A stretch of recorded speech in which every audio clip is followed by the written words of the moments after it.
Hi friends, in this video we are going to discuss about basic feasible region.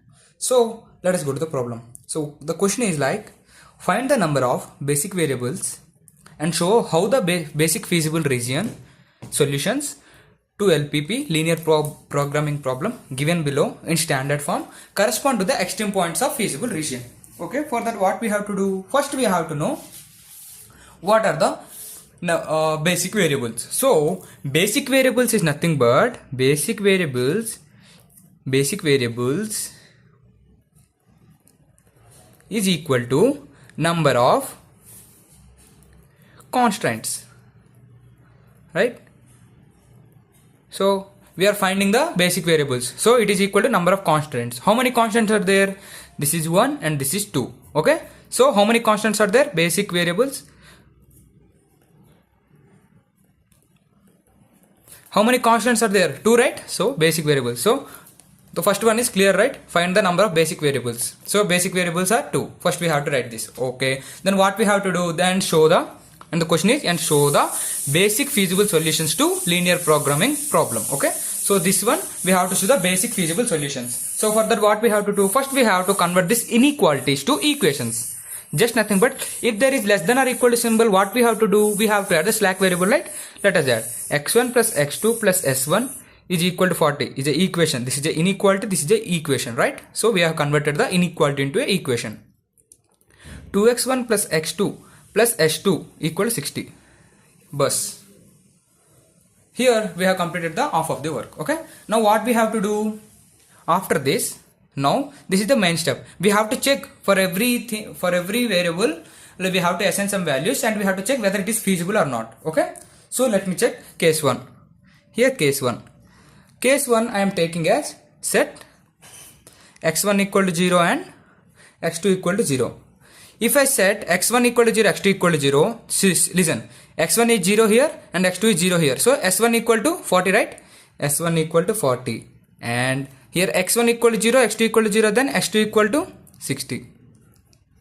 So here they both are positive. 0, 0, 40, 60 are positive. So it's give a basic solution, right? This gives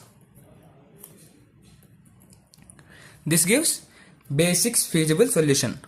Basic feasible solution. At what point? x1, x2, s1, s2. You're clear, right? Yeah. Next case 2. Here I am taking set here x1 equal to 0 only and s1 equal to 0. Similarly we have to do x1 0, x2 0, x1 0, s1 0, x1 0, s2 0, x2 0, s1 0, x2 0, s2 0. Like that we have to do. I will show that also. Okay. Here if I take x1 equal to 0 and s1 equal to 0, see here x1 equal to 0 and s1 equal to 0, then x2 equal to 40, right? Here x1 is 0 and s1 we don't know. Here x2 equal to 40, right? So 60 minus 40 is 20. So s2 equal to 20. Similarly this one also gives, this gives basic feasible solution at the point 0, 40, 0 and 20. Okay. See here x1, x2, x1, s1. Now x1, s2. Let me write that one also. Here case 3. Case 3. Okay. Set x1 equal to 0 and s2 equal to 0. See, now substitute x1 equal to 0 and s2 equal to 0. See, x1 here, see the equation. Here is the equation, here is the equation, right? Here x1 0 and s2 0. x1 0 here. First substitute this x1 0, s2 0, then x2 equal to 60. Then what will see here, if x2 equal to 60 and x1 is 0, then s1 is 40 minus 60, that is minus 20.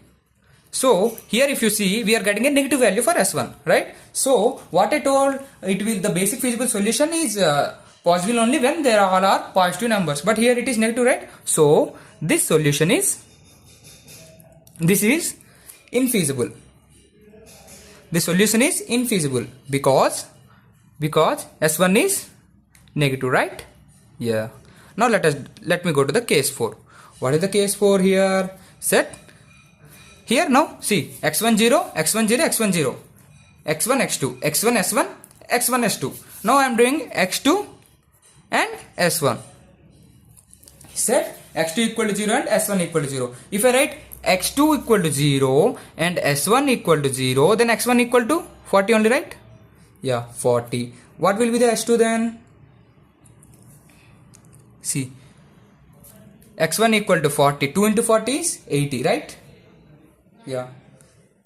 And 80 plus x2 equal to 0. 60 minus 80 is minus 20, right? Minus 20. So this is also infeasible. This solution is infeasible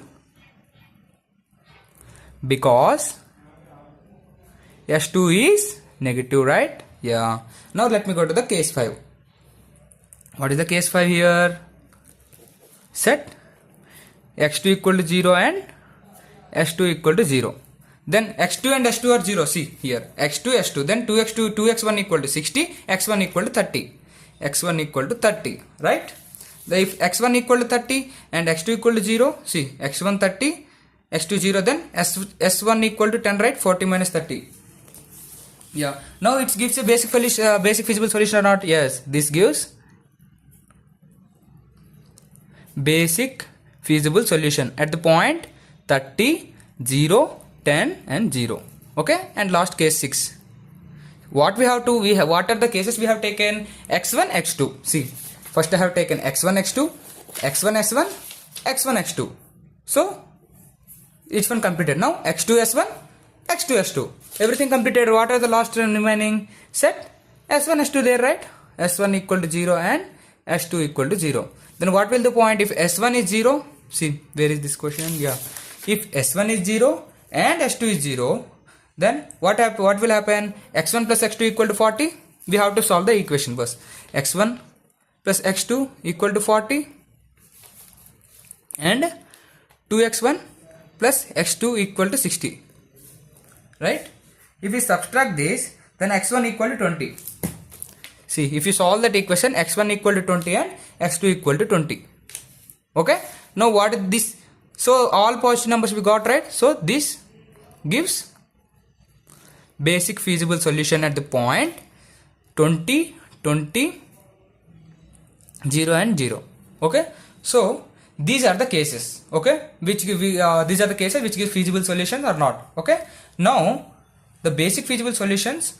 See, questions, go to the question and so how basic feasible solutions. We have seen the basic feasible solutions and given below in standard form correspond to the extreme points of feasible region. Okay, now what we have to do for that? The basic feasible solutions correspond to extreme points of feasible regions we want, right? So here the feasible extreme points are